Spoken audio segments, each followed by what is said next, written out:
Happy Friday, everyone. We've had a little bit of a break. We've had a bit of, well, life has gone on, a bit of uni work to go over, and well, welcome back. Season 6, Episode 3, the conditional statement within the context of Jinja2. All right, let's go. We've got a fair bit to cover very quickly. Goal 1.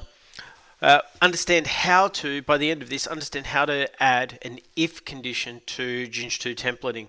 We want to render parts of our BGP configuration that we've been working with so far on the basis if something is present in the host var file, then go and generate that extra snippet of code.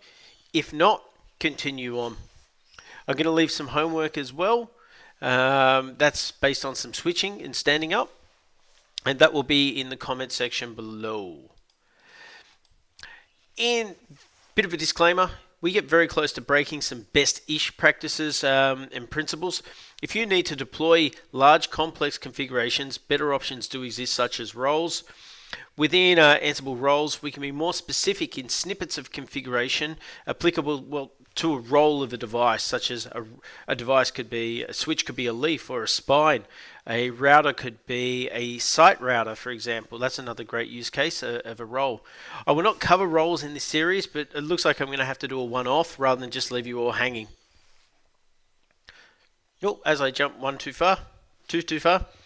If we look at everything is up in GitHub, Season 6, Episode 3. We've got a few updated files, which I'll go through very quickly. Updated host vars in the inventory, updated play, and an updated Jinja2 template, which I'm going to cover off. Once again, it's up to you to get the respective files and put them in your path. The host var files, they have been updated, as you can see. Under the BGP key value pairs, you will see here in the boxes, I've added new elements. This is prefix list out and also route map out, and we're going to be calling these. You don't need to know what these actually mean. However, in the world of routing, for example, we can advertise prefixes or subnets with a prefix list, and we will manipulate the attributes using a route map. That is one specific use case of prefix lists and route maps. They're fairly common across most vendors, traditionally Crisco, Juniper, and even Cumulus free range routing. You will see this heavily used. You don't need to understand how they work. Just try and understand the data that kind of describes our use of our BGP protocol. Updated playbook. It's very uninspiring and not very exciting whatsoever. All we've done is we reference a new Jinja2 template where it was Season 6, Episode 2.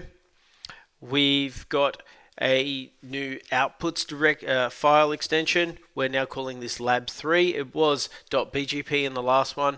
And the third one is we've got rid of the second task, which is to deploy config. We're not really interested in doing that because we just want to showcase the if statement. There's no point in using iOS config to push it out. We could, but it takes too long. So this is the actual Jinja2 template. I am going to talk about it in greater detail. For now, feel free to press pause, go and read it if you want. Try and digest and understand some of it, but we are going to talk about it in great detail now, because I'm going to make it.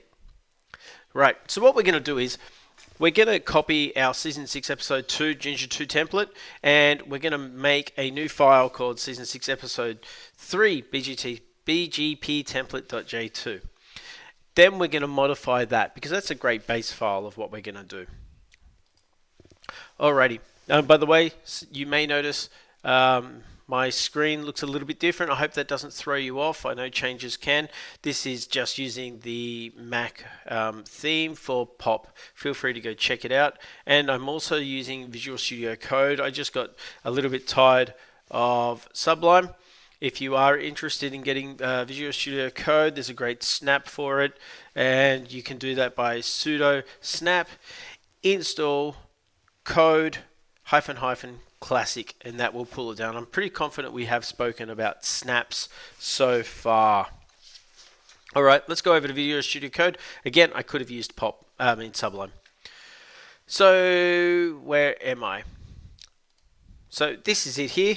Copy, paste to this new file. Now I use touch to make an empty file, and I've cut and paste. Great. All that is a cut and paste of Season 6, Episode 2. Alright. Now, what we're going to do is, I'm actually going to type this out and try and add commentary as I do it. However, in about a slide from now, I will actually walk through what I'm doing. So, I want to make this clearly a different file so I can, when I look at it, I just know that it's something different. So, obviously, here's something I've done earlier. Remember, this is a BGP, it's a Jinja2 template, so we're not pushing anything to Cisco iOS devices where that would confuse the hell out of the router. It's not.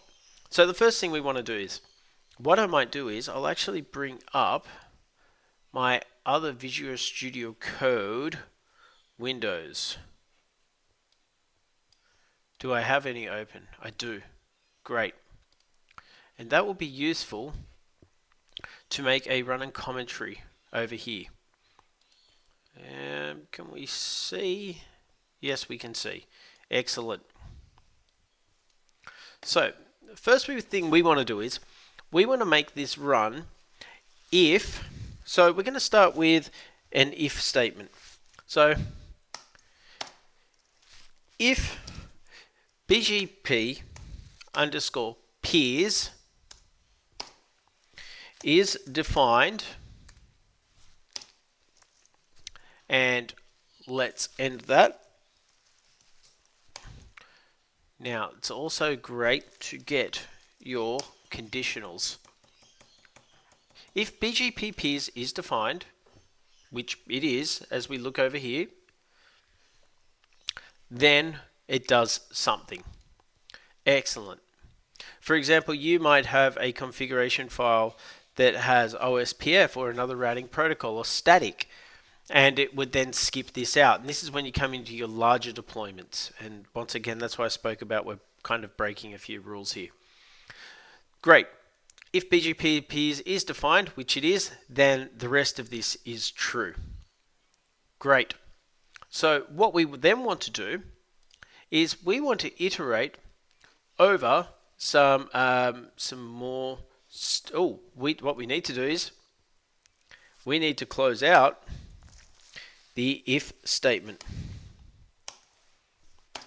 and we do so by end if. That's very good. Now, what we should do is, you don't have to do this part, but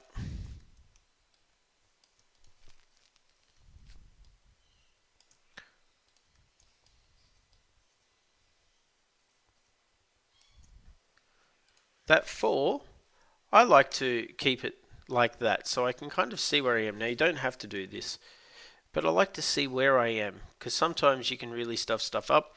And as you're going to see, we're going to have multiple ifs and multiple end ifs and fors and end fors. Now, if you can kind of see where you are, you can always then go back and look, oh, did I close that one out? You do get an error though if you don't. So it's very easy to see. So we want to iterate over the prefix list. So does a neighbor have a prefix list or a route map? Because we need that in the rendered config. Now we do that under the address family IPv4. So what we're going to do is, it's going to be easier to copy and paste. Under address family IPv4 software configuration inbound, we can introduce a new if statement. A new if statement there. Now the first one is going to look at, and I will just copy and paste from my other window, and I will then comment on it. So what we're saying, if peer prefix list out is defined, then it will do something. If it's not, it skips over it. Now, prefix list is going to be common in both of these, so we will see something rendered. Excellent. Now, what we need to do is we need to end that if statement. Now, this part is very key here. Now, also, I've moved to my new Mac keyboard and things are not great. Now, remember how I was saying indenting? Once again, you don't have to. It may even be bad practice. But I like to do it because I know, okay, I need to then end my if statement because I've created one. And if you don't end it, end if. Now, once again, where am I?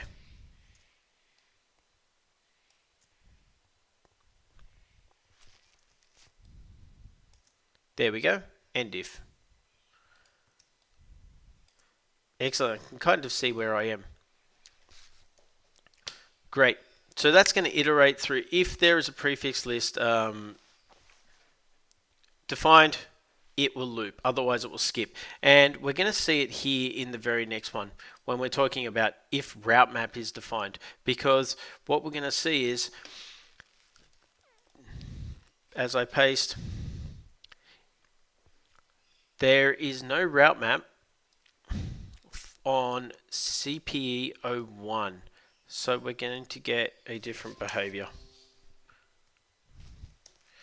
Don't you hate when you do things like that?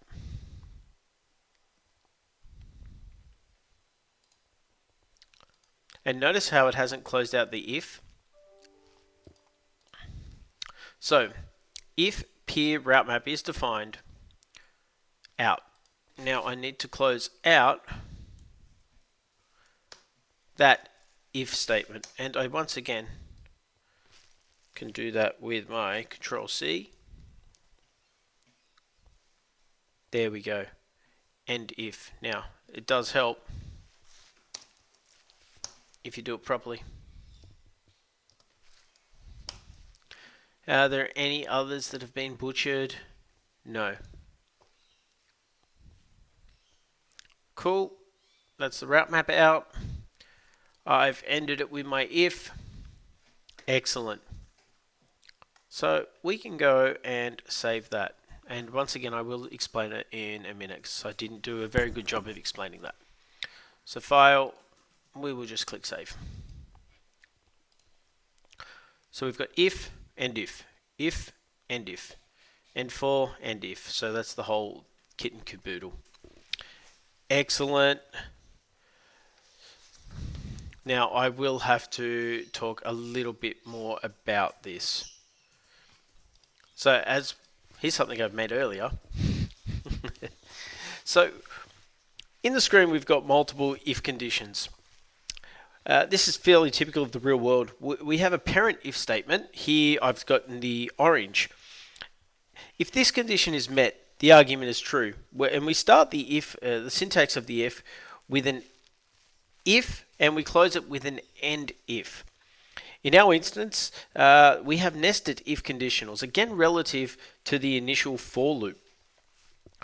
As we see down here in our nested if statements, which I've colored yellow and green, note we've indented these. Which I then again said for clarity and a bit more for debugging. So you can always have a look at where your ifs were. And if you're going to have nested of nested, you would indent them yet again. It's just a little bit easier to debug.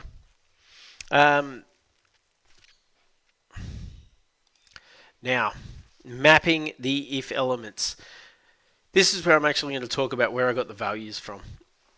I hope you can see the screen. If you can't, I do ask that you bring up in a window just your template, your what CPO1 and your what CPO2, because we're about to look at where these variables come from and how I pull them. So if BGP peers is defined, this is the first if statement and it's shown in blue. And as we can see, BGP peers is defined in both statements. It's therefore true and we move on. Our second if statement is if prefix list out is defined. And I've shown this in green. This one is green here. Again, this is true for both what's-CPE01 and what's-CPE02. So the arguments, this condition will be true and the if statement will be run. Our third if statement that we had is our route map. If route map is defined, and this is shown here in orange. Now, this is not true for what's-CPE01 under Telstra. Route map is not defined. It is, however, defined in what's-CPE02. So therefore, on what's-CPE01, the condition is skipped. And by the way, did you notice our conditional is relative to our loop key, which we called peer. So peer, and we described peer in our for loop. For peer in BGP peers. So I hope you see where I haven't made something up.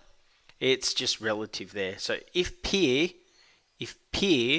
there, that's where we're pulling it from. So prefix list is found in what we would have called peer.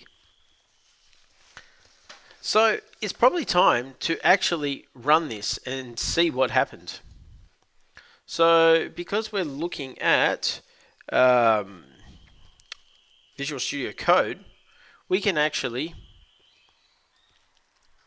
run it here rather than go back to the terminal. So what's my working directory? Excellent. So we are going to run, it is called Ansible-Playbook, path to the inventory, inv.yaml for our project. Our play is plays, and it's play season 6 episode 3.yaml. Now what we're expecting is to find under outputs some new file called what's-CPE01.lab3 and 02.lab3, and we'll have a look at these different outputs in a minute, because they will be different. Let's go and run these. Excellent. So as we said, a receipt of works. We have now got 2 new files which will have the BGP snippets of code. Let's open these up. Let's open number 2 first, because on 2 we're expecting to see route maps and prefix lists under all areas. Let's have a quick look. Now I can control. Hey, go away.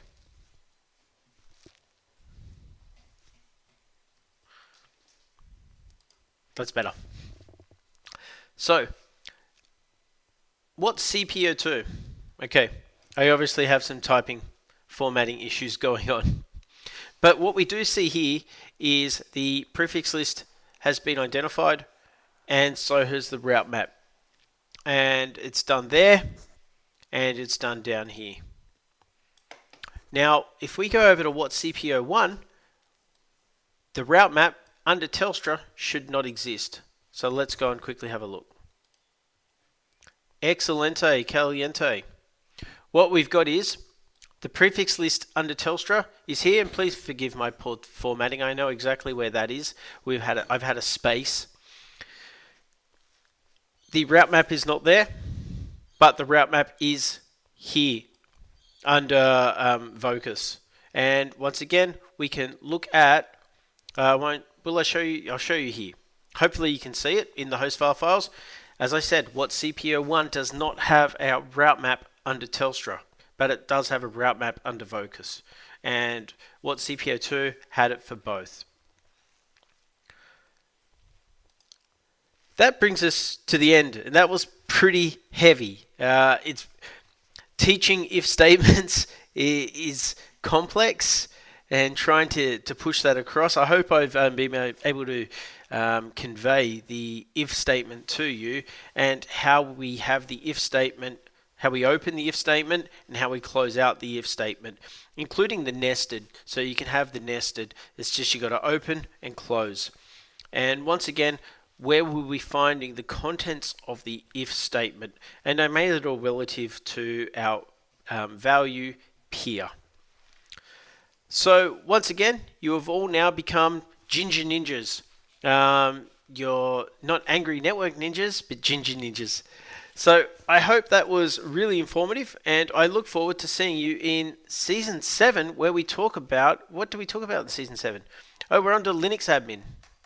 We're on to some Linux admin tasks, but this is be really different. It's actually more fun. Okay, everyone. Thanks for watching.